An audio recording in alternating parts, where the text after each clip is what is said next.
নমস্কাৰ প্ৰিয় দৰ্শক, মোৰ চেনেলটোলৈ স্বাগতম জনাইছোঁ। আজি মই আপোনালোকৰ ওচৰত লৈ আহিছোঁ এবিধ থলুৱা ৰেচিপি। এয়া হৈছে ৰঙালাওৰ আগ। এই ৰঙালাওৰ আগ মই কেনেদৰে বনাম আপোনালোকক মই দেখুৱাই আছোঁ। আপোনালোকে নিশ্চয় মোৰ ৰন্ধন প্ৰণালী প্ৰথমৰ পৰা শেষলৈকে চাব বুলি মই অনুৰোধ জনাই আছোঁ। আৰু মই কি লৈছোঁ সেয়াও মই আপোনালোকক দেখুৱাই আছোঁ। এয়া হৈছে ৰঙালাওৰ আগ। ৰঙালাওৰ আগখিনি মই সৰু সৰুকৈ কাটি ল'লোঁ। আৰু এয়া হৈছে কঁঠাল গুটি, আদা, নহৰু, জলকীয়া এইখিনি মই থেতেলিয়াই ল'লোঁ। আৰু এয়া হৈছে কালা দাইল। মই অলপ সময়ৰ বাবে পানীত তিয়াই থৈ দিছিলোঁ। এতিয়া মই ৰান্ধিবৰ বাবে পাকঘৰলৈ যাম। এয়া আদা, নহৰু, জলকীয়া আটাইখিনি মই ভাজি লৈ আছোঁ। এতিয়া মই এধানমান জিৰা দিম। এয়া এধানমান মই জিৰা দিছোঁ।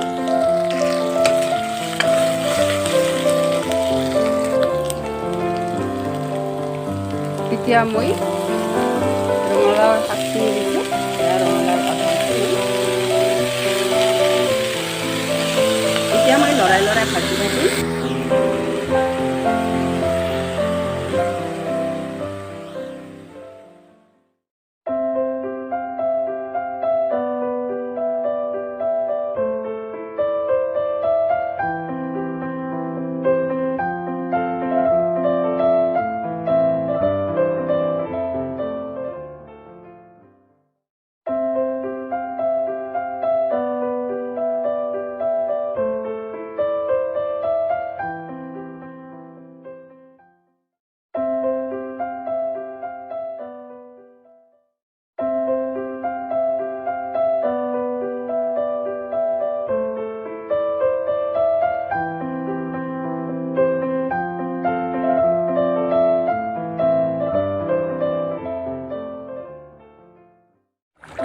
এতিয়া মোৰ ব্যঞ্জনখন হৈ গ'ল।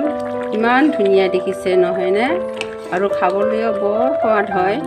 আপোনালোকে যদি বনাই নাই খোৱা, বনাই খাই চাবচোন। আপোনালোকে মোৰ ৰন্ধন প্ৰণালী প্ৰথমৰ পৰা শেষলৈকে চোৱাৰ বাবে সকলোকে মই বহুত ধন্যবাদ জনাইছোঁ।